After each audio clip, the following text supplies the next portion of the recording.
Excellencies, esteemed guests, ladies and gentlemen, my name is Rayyan Jazzar, and today I will be giving you an overview of Saudi Arabia's thriving construction sector, along with the opportunities it offers for international contractors and investors, to showcase how the kingdom is building the future through major sustainable infrastructure and real estate development.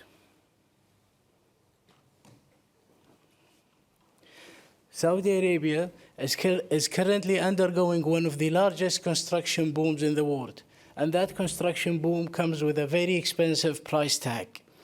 There is $1 trillion worth of investment across the infrastructure value chain, out of which 50% is planned for power, water, and transportation. Our goal is to achieve 45 to 50% of renewable clean energy by 2030, expand our airports network to serve over 116 million passengers per year, improve the roads and logistics connectivity across the kingdom and to the world. These massive developments are helping position Saudi Arabia as a global hub for logistics and infrastructure, especially when 13% of the world trade goes over the Red Sea. The real estate and construction sectors are key driver of the non-oil economic growth. By 2030, more than 1 billion square meters of real estate is going to be developed, supported by over $225 billion in total mortgage lending. The construction sector alone is expected to exceed $1 trillion spending by 2030, contributing to 10% to the non-oil GDP and representing 19% of the kingdom's total fixed capital formation. These numbers show the scale of opportunity available to both local and international investors.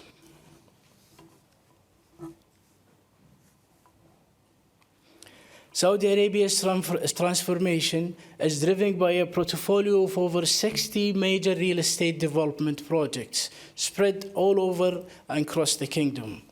In the north, we have NEOM and Red Sea Global. In the central region, we have projects like Diriyah, Qiddiya, and King Salman Airport. Now let me tell you a little bit more about the Diriyah, Red Sea, and the King Salman Airport.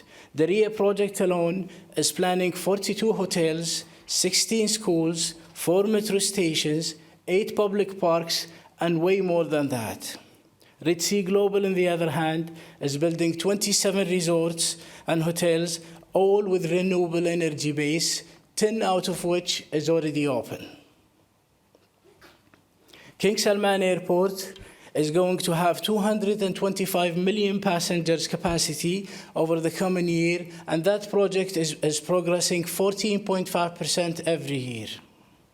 These initiatives are redefining urban living, tourism, and economic diversification across the kingdom.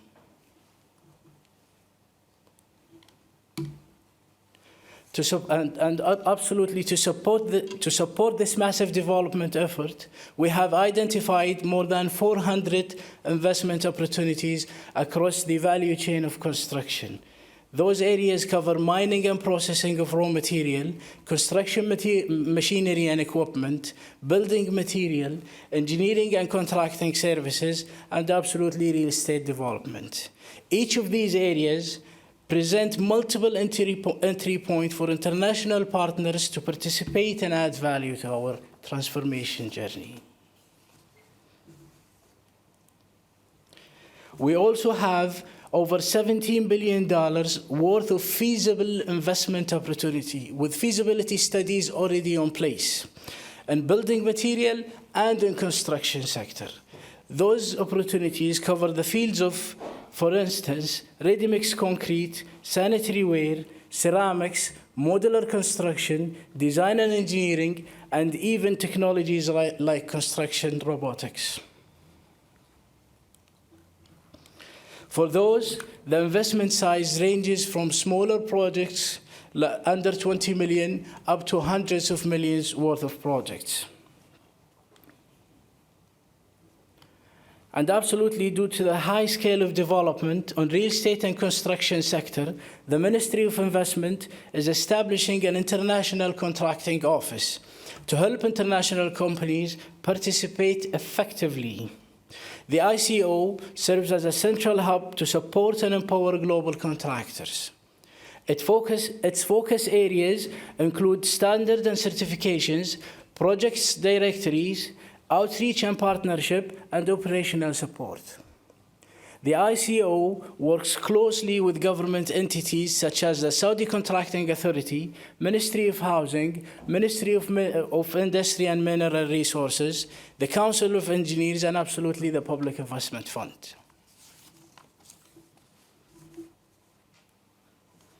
Now, let me take you on a journey for new contractors entering the Saudi market, where the ICO provides clear guidance. The setup process, including licensing and certification, typically takes 5 to 8 weeks. Project bidding can take 15 to 84 weeks, depending on the project size and complexity. And please don't forget that the ICO will be with you each step of the way. This streamlined process helps ensure the international firms can quickly and confidently participate in Saudi Arabia's development projects. On the other hand, there is the Invest Saudi online platform, which everyone can access from their phone, or just you could see the barcodes over there. You could access it anytime. The Invest Saudi platform will help you find your best and most suitable investment opportunity. In addition to facts and figures, all types of investor services, including connecting with sector heads and negotiating all the available opportunities. Last but not least, thank you, and we wish to welcome you aboard our transformation journey.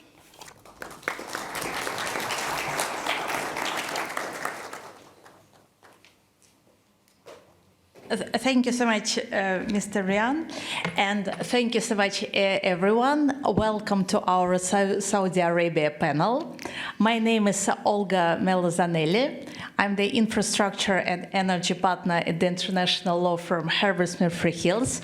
We are operating in Saudi Arabia for more than 20 years, so dealing with different, very prominent infrastructure, energy, and PPP projects.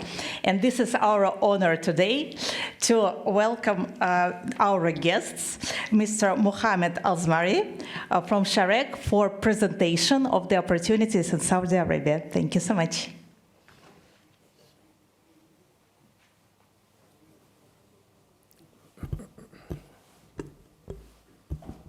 Good morning, everyone. First of all, thank you for the warm welcoming that we are getting from day one. I will be speaking about the Sharik program. It's a bit unique program. It has a lot of complexity, so may I have your attention, please. My agenda for today, I will be shedding the light on the Sharik program overview, what it offers, why did it take place in the kingdom itself, and then we will be shedding the light on the private sector activity. Starting with the program, it's a unique program, has been launched by His Royal Highness the Crown Prince, Mohammed bin Salman. He is the chairman of the board of this program. The program, announced in 2020, effectively launched in 2021. Basically, before getting into this program, His Royal Highness was thinking out of the box. How can we enhance our investments via large corporates within the kingdom? We have a lot of programs for medium and small enterprises, but we didn't focus on the large corporates. In this program, after doing the due diligence, we saw that the private sector, especially the large corporate, has a significant impact on the GDP contribution. Therefore, we had some ambitious, I would say, targets. We are working towards it, and we are halfway through until 2030. The main, I would say, target for this program is to boost the economy to reach the levels of 5 trillion in capex investments by 2030. I will stop here. If we leave the companies, the large corporate, doing their business as usual, we will be hitting 3.5 trillion by 2030. Our aim is to boost that investment domestically to reach the levels of 5 trillion. How we are reaching that is basically we sit with the large corporates, we see their investment plan, we tell them to think out of the box. How? Additional investments, or as we like to call it, incremental investments, investments that will never happen unless there will be a boost from the center of the government. There is a need for these projects, and which will create a positive GDP contribution to the economy.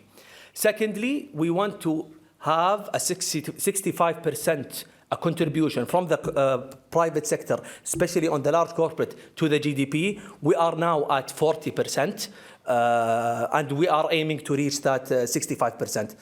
Ultimately, that will create hundreds of thousands of jobs by 2030, and it will have a positive contribution to the GDP. Lastly, we want to be top 15 in the GDP worldwide ranking. As of today, we started at 20. We are moving up year by year throughout our commitment from the large corporates. Okay, since the inception up until today, when we talk about large corporate to be onboarded, we have an eligibility criteria in the Sharik program.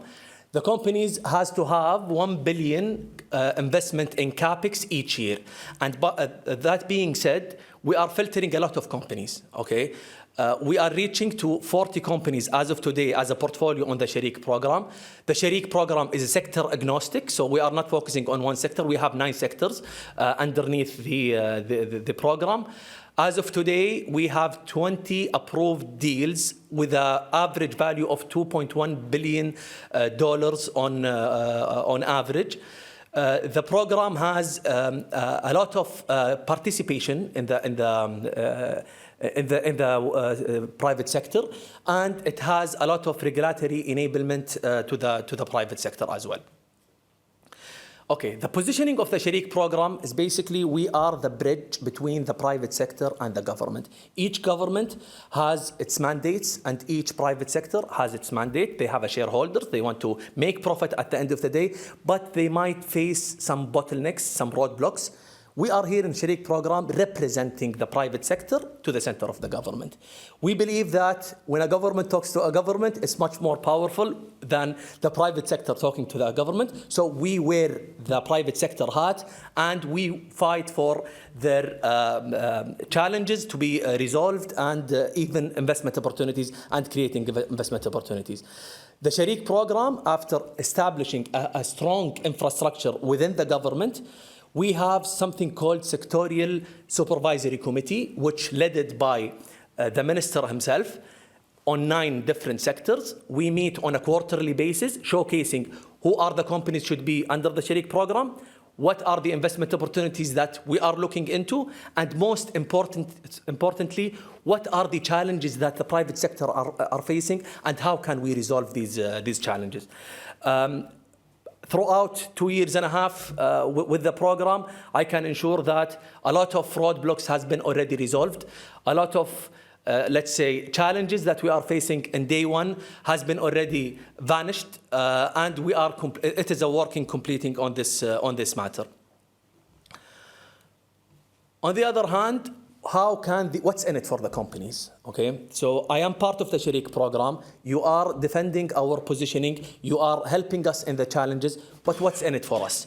Basically, if we see, we are supporting project bases. So if you have 200 million minimum ticket size of project, and if this project has a positive contribution to the economy, the Sharik program is the right channel. How? We will be giving incentives on these projects. We call it enablement. It's basically tax redemption, net VAT repayment, cash incentives in some matters. But most importantly, when we see the project, we see projects which has a single-digit IRR. We are not supporting projects with 20, 30 IRR percentage, because this is already profitable. Why should we invest in it? We want to de-risk these investments, so we are targeting the single-digit IRR. On the other hand, we are not supporting a bleeding projects with a negative IRR, because it's already bleeding. We are not having any benefit out of this. On the other hand, there are regulatory changes that has been already changed. Since we have a lot of workshops with the private sector. As I said, we are a bridge from the private sector to the center of the government. When we see a lot of challenges, we go do our due diligence in our kitchen, and then we pitch it to the government. And since we have His Royal Highness as a chairman of the board, and we have in our large corporate investment committee more than 11 ministers, it is very easy to voice these challenges out. Next, these are the projects that has been already incentivized by the Sharik program. As you can see, since we are in Paris Infrastructure Week, a lot of these projects are infrastructure projects. We have 2 projects approved on the data center. As you know, AI is a hub nowadays, and without building the infrastructure, you will be never reaching your goals in the AI spectrum. The total value approved by 2030, we are aiming to have $58 billion. And this will be coming throughout many sectors. Why are we here in Paris? Okay, so basically these projects has been coming from domestic companies in Saudi, partnering up with JVs on an international level. So how can French companies benefit out of the Sharik program? The answer is you have to have a JV with a Saudi presence company. Throughout this JV, the Saudi part will be applying for the Sharik program to get incentives. We have a lot of examples, as you can see. One of them is Total in steel plate and Amiral projects. This has been partnering up with Aramco company, and they got a financial incentive on this note. Secondly, how can we help you? Basically, French companies, through our colleagues in MISA, the Ministry of Investment, if you are looking to partnering up with domestic companies, we are more than happy to help. We can accelerate if you have already an ongoing JV discussions. And as my colleague mentioned, we encourage you to visit in Saudi platform. We have a lot of investment opportunities on so many sectors. You can see it. We are here at your disposal. If you need any help, please do not hesitate to contact us. Lastly, in the private sector, since the inception of the program, the capex investments per annum was 50 billion USD. Now we are reaching the levels of 90 billion USD in 2024.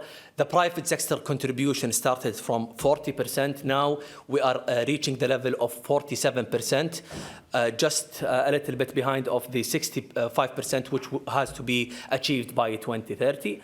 The private sector GFCF rose by 20% between 2020 and 2024. Active foreign business relations is upgrading by 6% year to year. These numbers are never been achieved if there is no huge contribution from the private sector, and the enablement from the government is complementing each other in order for us to achieve our ambitious targets. Last but not least, this program is aligning with the Vision 2030. Each sector has its own targets. We are aligning with these targets. In the ICT sector, we have a targeted number of megawatts until 2030. We are helping boosting that number in the coming years. In the manufacturing, for example, and industrial, 3 times number of factories should be created until 2030. 2 times industrial retail export value to a level of 184 billion Saudi riyals. Even the number of beds in Saudi, we saw a huge demand in the pandemic. Nowadays, we are preparing that to boost the number of beds as you go. In a nutshell, this is what the program is doing. I hope that I explained it very well. If you have any questions, I will be at your disposal. Please do not hesitate to contact us at any time. Total have already knocked the door and they have succeeded with us. Please, we want to see more French companies contributing to our economy. Thank you so much.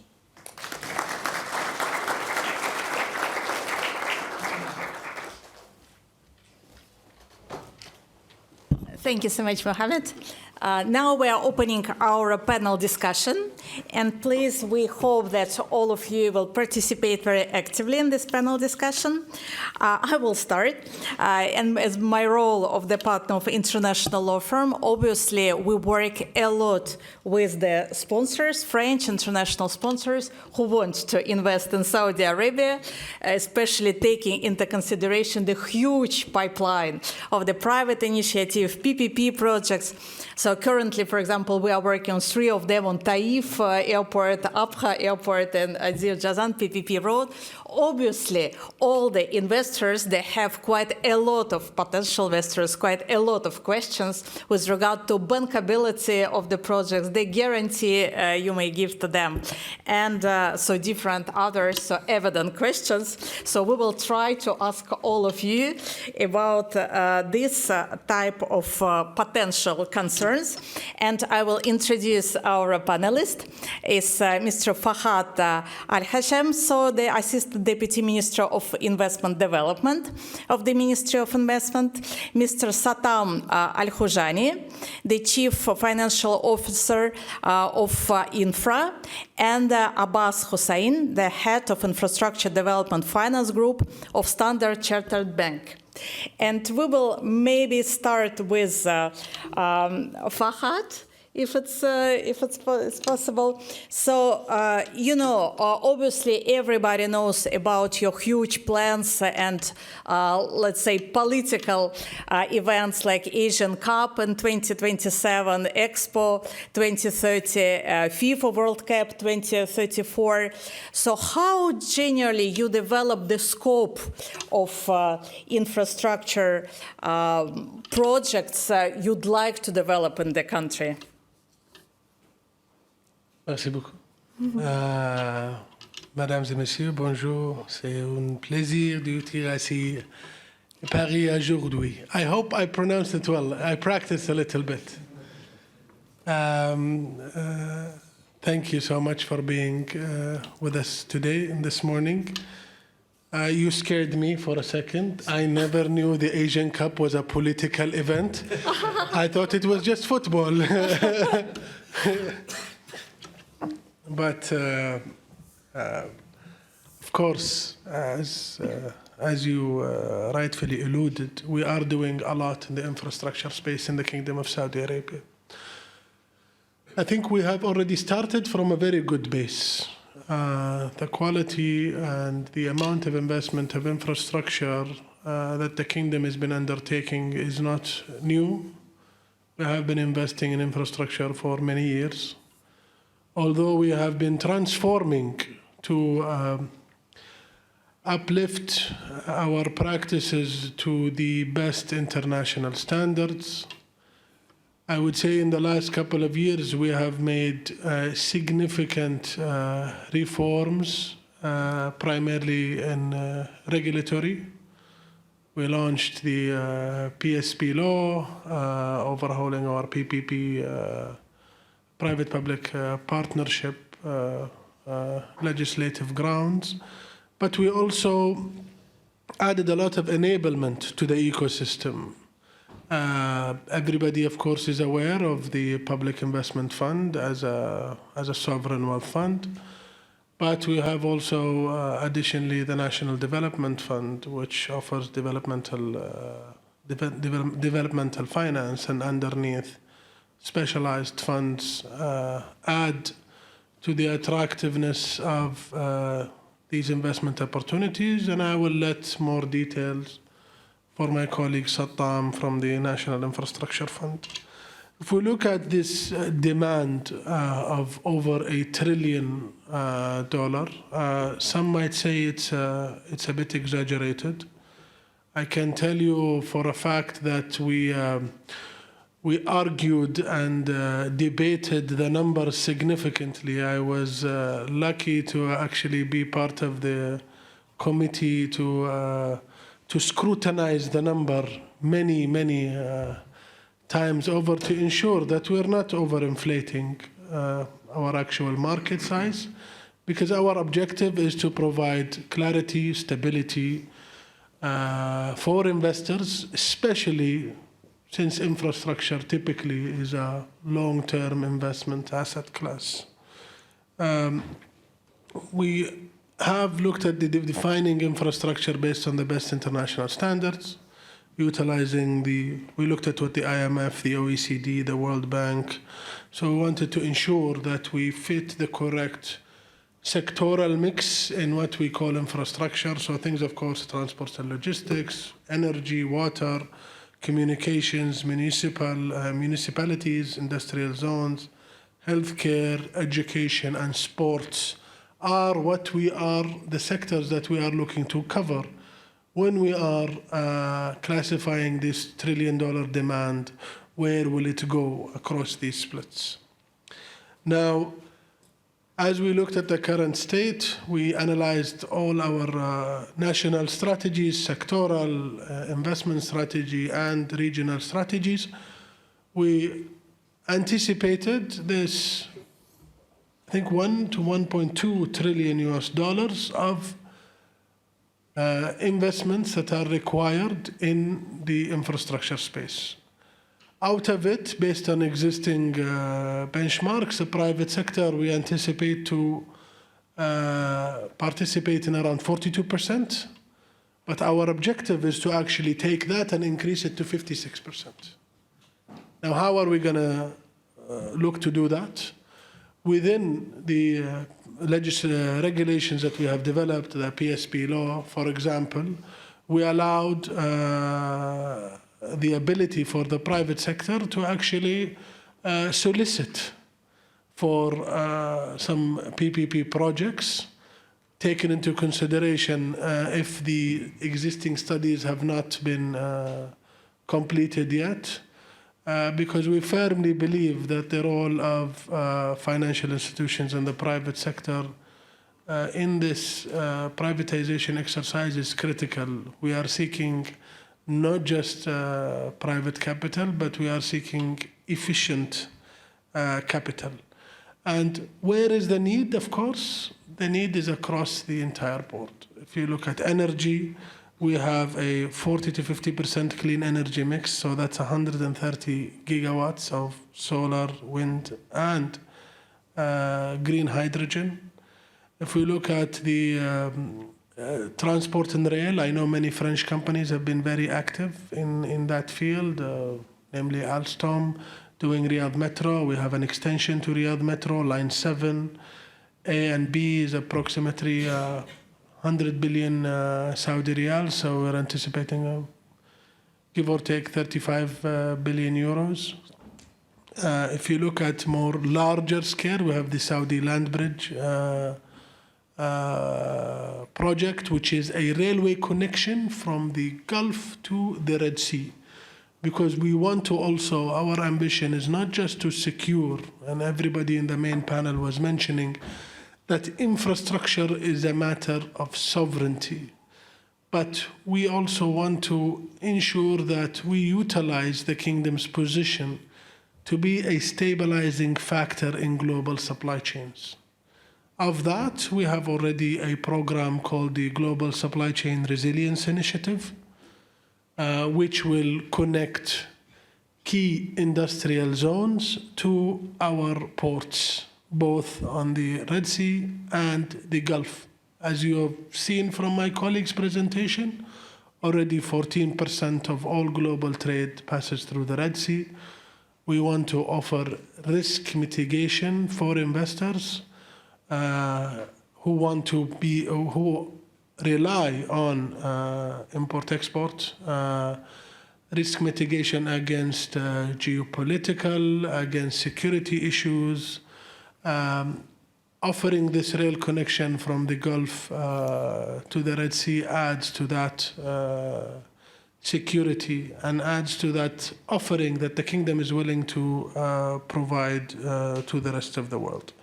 Of course, key events such as the World Cup 2034, Expo 2030, we have many stadiums that we were seeking to develop. Some of them are already in PPP. Expression of interest have been issued. Additionally, we would like to also get private investments in training facilities. Lastly, I think in technology and in telecommunication, we are investing as well in connecting subsea cables between Saudi and Europe via Greece, and that is for connection of fiber. And as well, we are looking to expand it hopefully in the future because as you are aware, we have the largest green hydrogen project in the world in NEOM, and that most of it definitely will be utilized to export energy, because we believe that the kingdom is not just an oil and gas leader, but is an energy leader to curate for local demand, but also, of course, global demand. I apologize, I might have taken a bit too long, but I wanted to just give an overview of what we're doing in the infrastructure phase. Thank you. Thank you so much, Fahad. Let's move to Sattam. And obviously, we heard a lot and work a lot with your National Infrastructure Fund. But maybe for those who do not know very well how you can be the problem solver for the private investors and international investors as well. So maybe you can describe more your activities and your connection with the ministry as well. Good morning. Assalamu alaikum, everyone. Unlike my colleague Fahad, I haven't prepared any French, sort of speak. And yes, you took too long. We are the National Infrastructure Fund, one of the 12 developmental fund and banks that exist under the umbrella of the National Development Fund in Saudi Arabia. We're one of the arms of the government to support in the developmental mandate, and we've been mandated to really accelerate the delivery of the infrastructure project. Obviously, the scale of project is quite magnificent. We're hearing numbers that is quite high, $1.1 trillion of worth of project from now until 2030. But that brings a wide spectrum, a diversity of different type of project to the kingdom. And I'm not going to repeat most of the sector's focus, but literally it's quite magnificent, and we acknowledge that. The government, in the initial launch of the vision, have worked on a lot of policies in improving the private sector participation towards the infrastructure project. I can list them, name them, but mainly that is related to the infrastructure space is the PPP sort of structure, the enhanced policies, and the government laws that allows foreign investment coming in and stepping in and being more or less confident and comfortable to deploy liquidity into the kingdom. The link between inflation increase and the return has been quite precedent as a positive momentum to investors in bringing in liquidity and being able to generate quite sizable revenues for these projects. But there are international players that have been more or less proactive, who came to the kingdom and were very much active in deploying, engaging across different sectors. We've been managed to have joined sort of arrangement with BlackRock as a US firm, Macquarie as an Australian. We've been active discussions with other global players when it comes to the solving for the overall need and demand when it comes to the infrastructure space, such as JP Morgan, Chase, Credit Agricole, PNB Paribas, and others.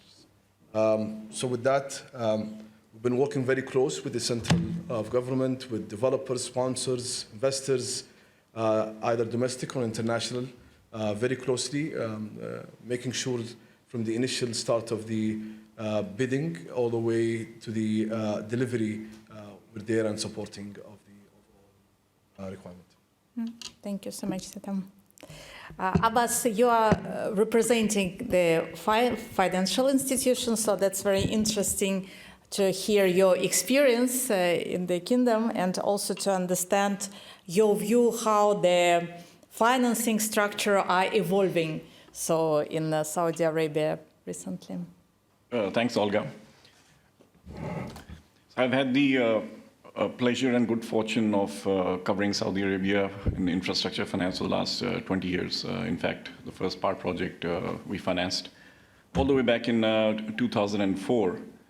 And over the last 20 plus years, I think the financing structures have evolved significantly.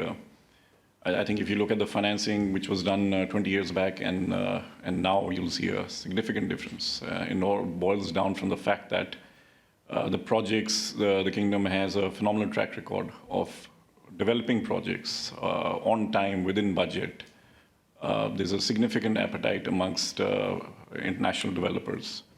The underlying projects themselves are extremely economically viable, and as a lender, that's the key criteria. So the largest solar projects in the world are being developed in Saudi Arabia. Just last week, we signed one single project, 3,000 megawatts, tariff of 1.08 cents. These are all world record tariffs all across, be it solar, be it wind, and developers and banks get significant amount of comfort when you're financing a project which underlying is economically feasible. Financing tenors, 27, 28 years, nowhere in the world would you see that at competitive pricing. And there's just extreme significant interest all across.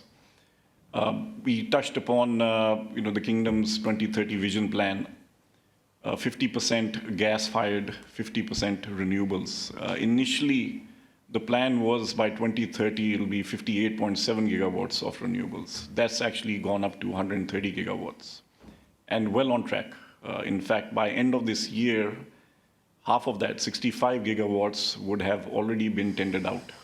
42 gigawatts is already signed. A big part of that is already up and running. So we'll continue to see solar, wind projects. Just to give you a little bit of an idea in the context of the world, the entire European Union last year added 60 gigawatts of solar. US added 50. What we're seeing in Saudi Arabia is 20 gigawatts every single year, bare minimum, and that's probably going to increase. So the 130 gigawatt target, well on track. Oil will be displaced by gas-fired projects, a considerable amount of work going in the gas-fired projects as well. And then desalination. It's the largest desalination market in the world. Personally worked with a lot of French companies in the desalination sector as well. A government directive, by 2030, 92% of the water requirements have to be fulfilled by desalination. Currently, it's probably slightly over 70%. And water generation, it doesn't really stop there. Plenty of opportunities in the entire spectrum, starting from production, transmission and storage, all being structured on a PPP basis and being developed. So there, the $1 trillion pipeline is very much there. A big part of it is actually power and desalination. That's well on track. And not to mention the entire PPP program. Outside of power desalination, which is very successful, there are more than 200 projects right now across 17 sectors, valued at about $200 billion. And a lot of these projects have actually been financed. So hospitals on a PPP basis, schools on a PPP basis, airports, We're looking at stadiums on a project finance basis, roads, highways, there are plenty of sectors. From a financing perspective, I mentioned there's a lot of liquidity, a lot of appetite. Having said that, the $1 trillion is real. I think we do need to look at different multiple sources. Export credit agencies have been very active on the larger projects, especially on the petrochemicals and refinery side, even green hydrogen. Infrastructure tends to be financed by mostly commercial banks. I think to increase the liquidity, potentially the tenors could be shortened and refinanced, taken out by capital markets. Private credit, BlackRock, of course, has a partnership with the NIF. What we are seeing is a lot of infrastructure projects in the West, in particular in the US and Europe, are now being financed by private credit. Expectation is half of them going forward will be financed by private credit. Currently $1.7 trillion AUM under private credit, expected to grow to $4.5 trillion by 2030. And Middle East as a whole has a very small piece right now. I think we've done about 37 transactions in the last 10 years with private credit and about $8 billion. But we expect private credit to play a greater role. Again, everybody wants to finance these projects in Saudi Arabia, and I think that will be a very important liquidity source going forward for these projects. Thank you. Thank you so much. I propose we take the questions from the audience. Do we have some? Yes, please. Hi, good morning, and thank you for the presentation. My name is Johan Dreyer. I'm from Chile, and I'm the president of the Green Hydrogen Association in the Atacama Desert, a world-class mining and energy hub. So my questions will be on the mining side a bit. So first of all, do you have a commodity preference in Saudi Arabia for the development of the mining industry? It's an underexplored country. So have you selected specific commodities which are strategic for being mined? And the second question would be on the mining concession schemes. Do you have a competitive regulation for private business making with the mining permits, or do you require a local national mining company to be always part of a JV in a mining project? Thank you. Thank you. Excellent question. I'm not an expert in mining, I can tell you that, just as a disclaimer to start. But what I do know is we have launched a dedicated investment law for mining, which is, for us, was a first to ensure that we offer clarity for investors on the investable activities across extraction and processing. The kingdom is, we recently redid a geological survey. If I'm not mistaken, we have identified around, somebody would correct me if they research it, around 2.7 trillion worth of mineral resources that can be extracted and offer the good diversity to our sector and our industrial base. Now, the last bit that you asked for, I am 100% sure. You do not need a local partner to participate in investments in this sector. For us as a kingdom, as we launched the new investment law, we wanted to ensure that we provide equitable access to investors across all sectors.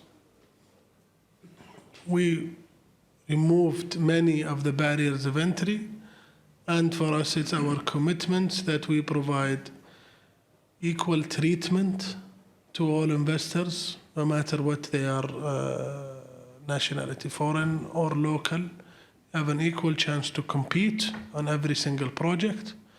Mining licenses based on the mining investment law are published online, and there's a bidding process. I don't know when is the next one coming, but if you are interested, I would be happy to connect you to our mining team, our sector team, because at the Ministry of Investment we have 22 teams, each are sector specific.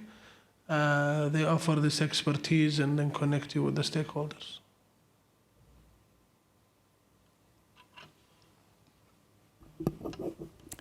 I have a question from my clients. So for those who already identified a project and would like to come to you for PPP private initiative, so what is the steps to follow?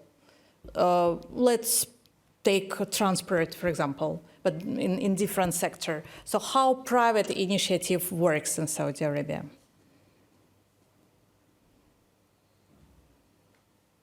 One of the biggest challenges that we identified in 2021 was our inability to navigate or manage what you are mentioning, I think, is called an unsolicited proposal. Yes. I was lucky because we had a panel or a round table a few days ago at FII, and this question came up, so I was listening, you know, and I got the recent information on that. So the National Center of Privatization is willing to accept unsolicited proposals based on the Private Sector Participation Law, the PSP law, which governs the PPPs. Certain sections in the implementing regulations have been inserted to ensure that as we are able to receive such proposals, we are also ensuring that we adhere to fair competition and competitive regulations. But I'm happy to connect you with our colleagues in the National Center of Privatization, and I am sure they have a detailed step-by-step process. Yes, it's very important from the practical standpoint. Thank you so much. Any other questions? Yes, please. Yes, if you can come to. Thank you very much for this presentation. Antoine Mokachem, working for Volta. We are a French IPP in renewable energy. We saw very impressive figures today. What you mentioned twice, training and education. And next to it, we imagine the human resource which are needed to deploy such a plan. What is the message you have for potential investors coming to Saudi Arabia in terms of, sharing knowledge, training, and education? Thank you. Excellent question. Now, of course, for us, education is critical to achieve everything we aspire to achieve. It is important that we are dedicated a program, a vision realization program called the Human Capability VRP to achieve such objectives. Now, I will look at your inquiry in two parts. Now, we have significant opportunities to invest across K-12, primary education, higher education, and vocational education. That is for investment purposes in companies who want to bring operators, would look to acquire existing assets or develop assets, be it on government land or privately. We can definitely help you access the market, help provide you with demand studies. We have good demand projections across many of these educational disciplines or levels. That's one part. Now, I'm assuming you are asking more about the research and development side. How would companies seek to capitalize on this demand to offer not just executive training, but to a coupled research and development expenditure? Where does that go? Now, of course, we do incentivize. We offer tax incentives for companies who deploy in research and development. These are not a secret, of course. These are published incentives. And we are constantly seeking to create partnerships in research and development. We have a dedicated authority called RDIA, Research and Development Authority.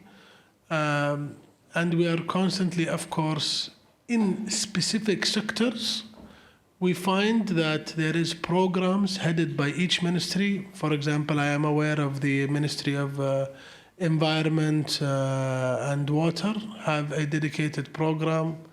I think they are launching something with MIT, a research program on greening, on agri-tech as well, because we have a committed public target, of course, of net zero, and it's not just about the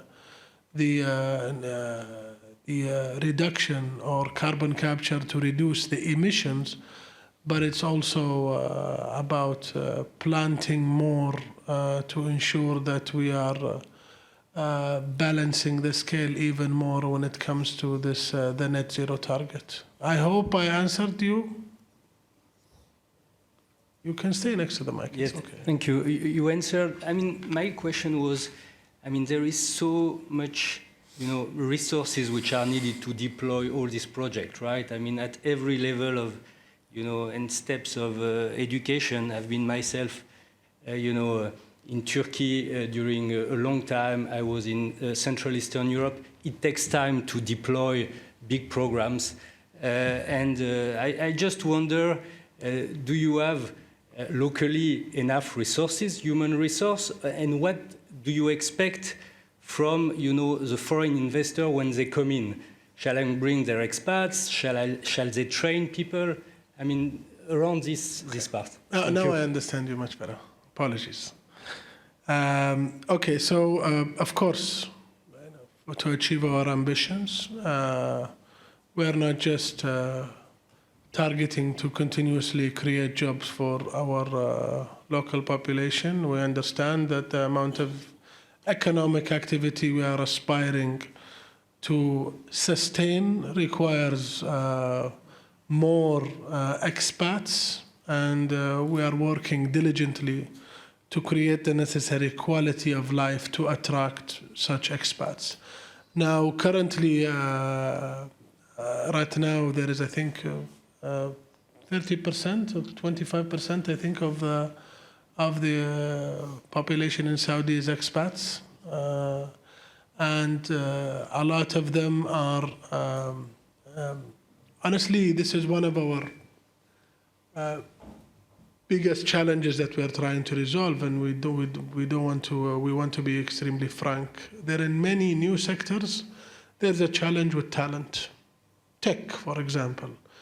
But the talent challenge is not Saudi specific. It's global, especially in new industries. If you talk about AI, and engineers required. But what we're doing right now is for foreign investors who are looking to come for training of Saudi graduates, we offer a subsidy program.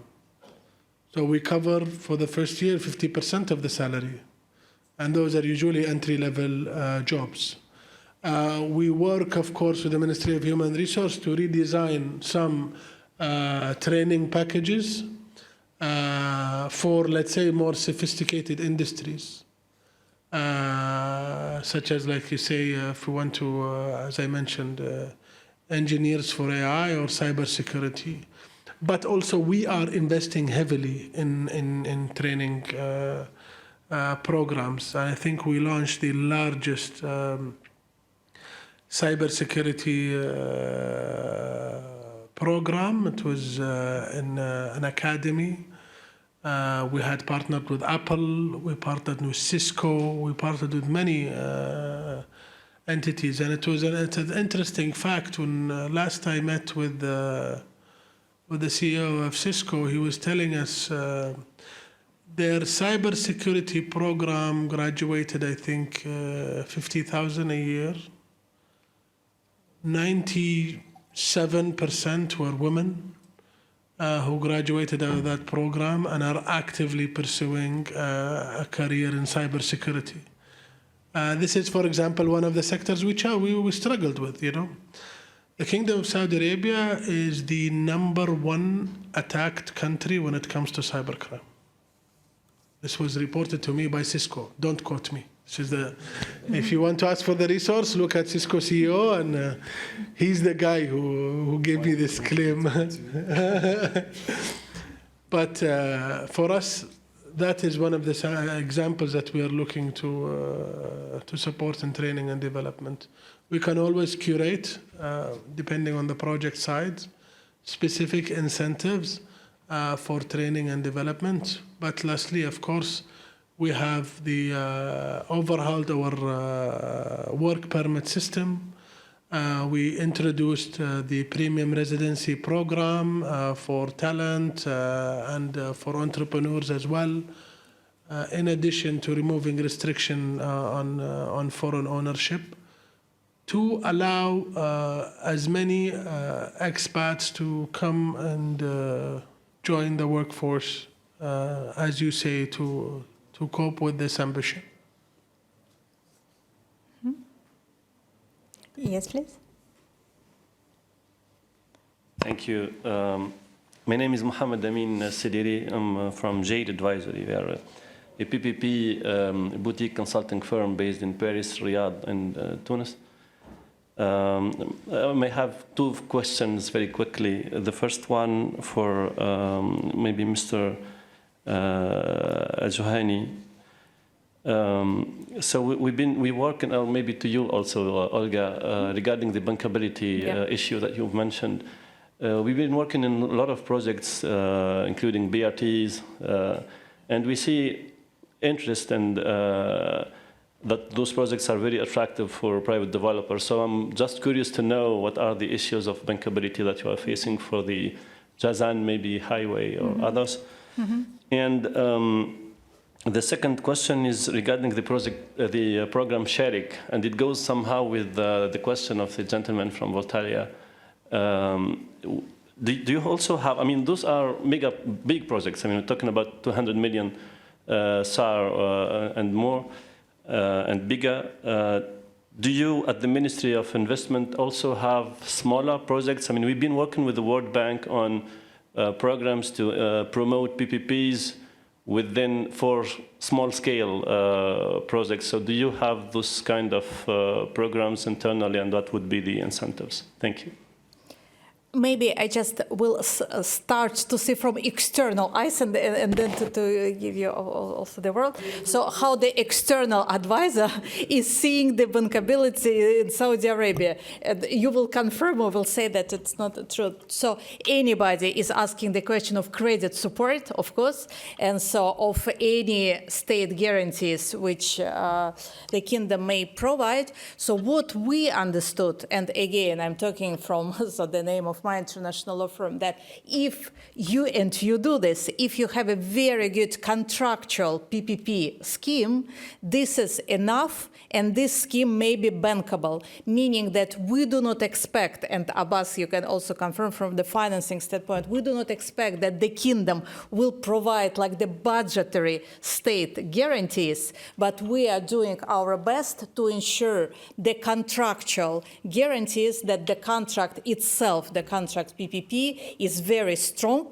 and if ever there is any problem, so obviously we can ensure its enforceability. That's from the external eyes, and so please continue with regard to bankability.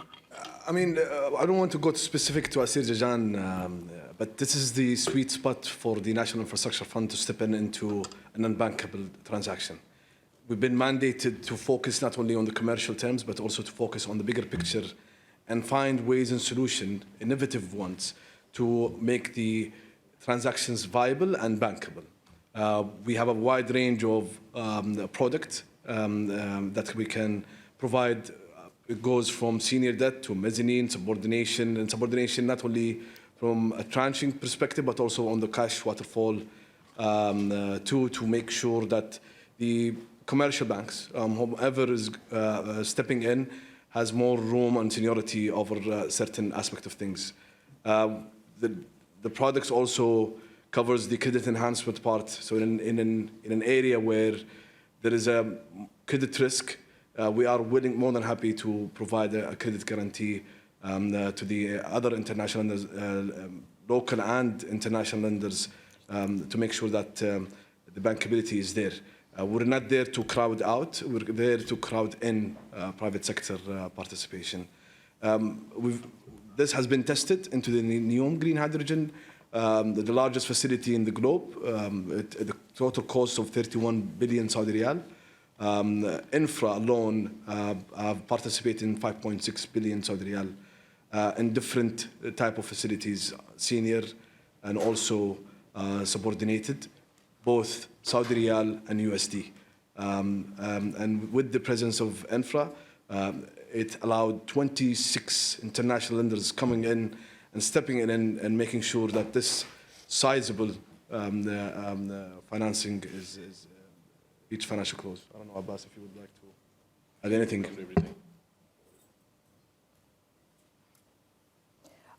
And just to finish with bankability issues, when we review the most important, so what the panel said, the clauses of termination compensation, yes, so generally it's correspond to all the international standards.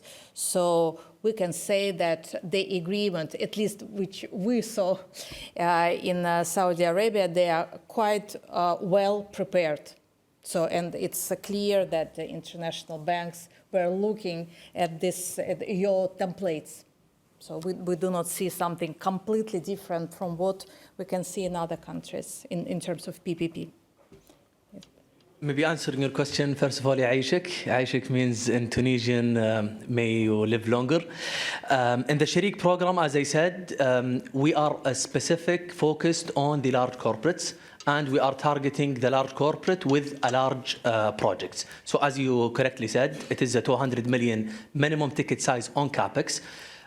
However, we have another programs within the kingdom, specifically in the Ministry of Investment, that focusing on the medium and small enterprises.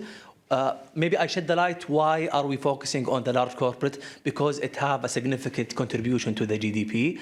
And in this program, we are focusing on this kind of client base. So hope I answer your question. And if you have any more questions, we are more than happy to answer. Further addition to the social infrastructure space, I think it's very critical and crucial sector to focus on. Infra alone have in the process of launching a program that support the overall social infrastructure when it comes to health and education per se for the small, medium to large enterprises. This is to ease pressure on the balance sheet of the commercial banks, and also to provide some sort of financing when it comes to concessional financing to promote the sector. In addition, provide guarantees to the banks to ease capital constraints for them to deploy on lower cost of funding. We can take a very last question. Thank you so much. Thank you so much. Abdulaziz Al-Azam representing SEPCO Saudi. So I will have just two parts of my question. One coming back to the respected gentleman speaking from Volta. I think that when you approach an economy, or when you decide to work in the economy, you're benefiting from a cumulative experience in the economy itself. So today in Saudi, as we are a producer of one of the main demanded good for the global energy contribution in this world, it means that we have gained throughout time a significant amount in terms of the people or the experiences which are taking place in the country. Aside of anything else, we yet seek more, let's say, kind of knowledge upscale, but we already have a significant amount of great knowledge base in the country. Maybe I'm saying this because I'm seeing it from a different point of view. I've been working with French companies for over 40 years as Saudi contractor in energy segment, so we quite know deep down what's there. The only concern that I would like to address and to ask the respected gentlemen over here, mainly when we try to speak to international companies or French companies coming from abroad to quite not an unknown market, but quite an unfull image that they see. The biggest concern for them is the regulations that covers their back and how solid they are on ground. You know, when you do capex, mainly you're taking quite a risk amount, although you are expecting a return, but yet they have some uncleared questions when it comes to their existence, their legal presence, their relationship with their local partner, if there is any need for any. And many of them, they still do not, neither they are not aware of the ongoing rules and regulations that have changed in Saudi and took place, or they have still the unclear image of that. So this is something I just would like to get a brief answer from the respected gentlemen in the area. Absolutely, thank you. No, excellent point. We hear that a lot, but I think what we have done in the last couple of years when it comes to instilling key pieces of legislation to allow that fear that you or unclarity you have to dissipate has been important for us. So in the last couple of years, the Kingdom have created a civil transactions law to add a layer of familiarity to many corporations that operate in a civil law jurisdiction. It's a basis that governs and clarifies how civil transactions are occurred, and it's based on the best practices we've observed regionally and globally. Now, what we've done in addition to the civil transactions law, we launched a corporations law, a bankruptcy law, and as I mentioned earlier, the PSP law, the private sector participation law, and on top of it, the investment law. Now, what all of these pieces of regulations do is create this layer of certainty and safety for investors to come into the market to ensure that they would be able to get a license. We removed the license, now it's a registration. You register your company. As I mentioned earlier, you do not need a local partner to do business in Saudi. Choosing a partner is at your own choice and discretion if you see synergy. And just like there is business relationships that succeed and fail, it's like any relationship in life.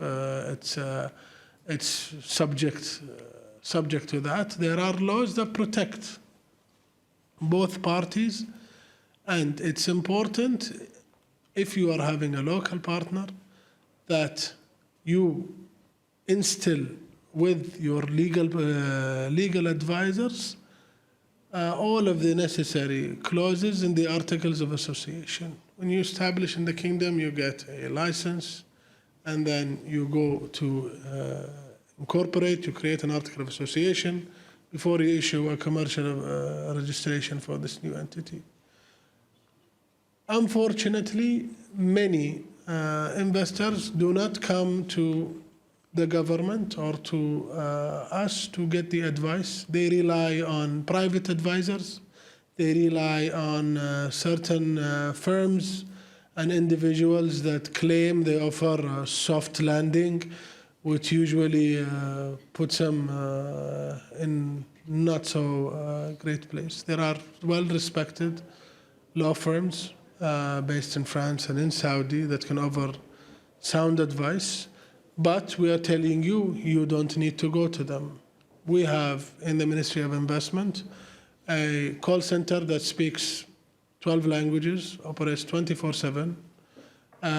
You can submit inquiries on the website. We have a physical shop, one-stop shop to come talk to an advisor to help guide you through the establishment process. In addition to having an office, of course, in France, as we have also offices for the Saudi Investment Promotion Authority across the globe. So what we have done so far is do as much as possible to help offer that clarity. Unfortunately, we cannot go everywhere and just hold everybody, wait, you're coming, let me tell you what to do correctly. If you want to get the sound advice, reach the correct source. We are here, we are always meeting investors across the globe. We are available on digital channels as well. We would be happy to give the best advice for all international investors who are looking to come to the kingdom, and happy to sit in detail and explain their rights and what the advancements in legislation we have done. And thankfully, the kingdom has a very good ranking when it comes to adherence to the rule of law, and to be one of the safest places to do business. Thank you so much, Fahad. Thank you so much to everybody, all the panelists, and hopefully we will continue our discussion today, later.